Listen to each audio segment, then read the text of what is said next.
Run आहे, एवढं चांगलं रेकॉर्ड माझ्या एवढं रेकॉर्ड आतापर्यंत कोणी केलं नाही। माझी कला, माझं गुण, माझं ऐश्वर्य सगळं पाहून मला भारताने भारतरत्न पुरस्कार दिला। पण हे सगळं सुख पाहण्यासाठी माझे वडील रमेश तेंडुलकर जिवंत असते तर मला अजून बरं वाटलं असतं। असणारी मंडळी, ज्या दिवशी बाप जाईल ना त्या दिवशी समजून चला की आपल्या जीवनाचा आधार वर गेला, आणि ज्या दिवशी माय जाईल त्या दिवशी समजून चला की आपल्या जीवनातलं प्रेम गेलं।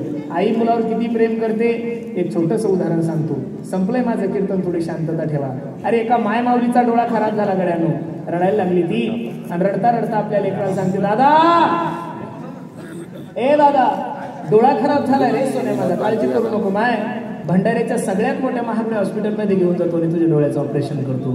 आई रडायला लागली, दादा भंडाऱ्यामध्ये जाऊन जर डोळा नीट नाही झाला तर काय करशील? मुलगा म्हणला, आई या वर्षी तुझ्या आशीर्वादाने भरपूर धान झालंय, काय चांगलं पीक आलंय, मी नागपूरच्या सगळ्यात मोठ्या महागड्या हॉस्पिटलमध्ये घेऊन जातो माय आणि तुझ्या डोळ्याचं ऑपरेशन करतो। आई परत रडायला लागली, दादा नागपूरला जाऊन जर डोळा नीट नाही झाला तर काय करशील?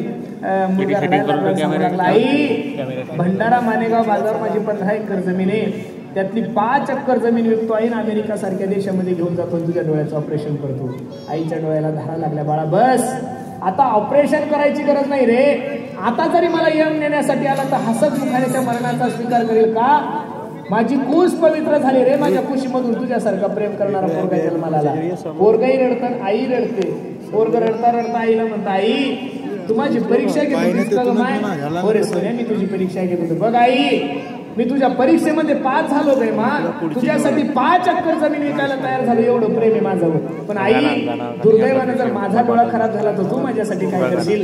रडणाऱ्या आईने पदरनं डोळे पुसले आपल्या लेकरांना सांगितलं, वागा तुझा डोळा खराब झाल्यानंतर तुझी आई तुला दवाखान्यात नाही ना माझ्या सोन्या,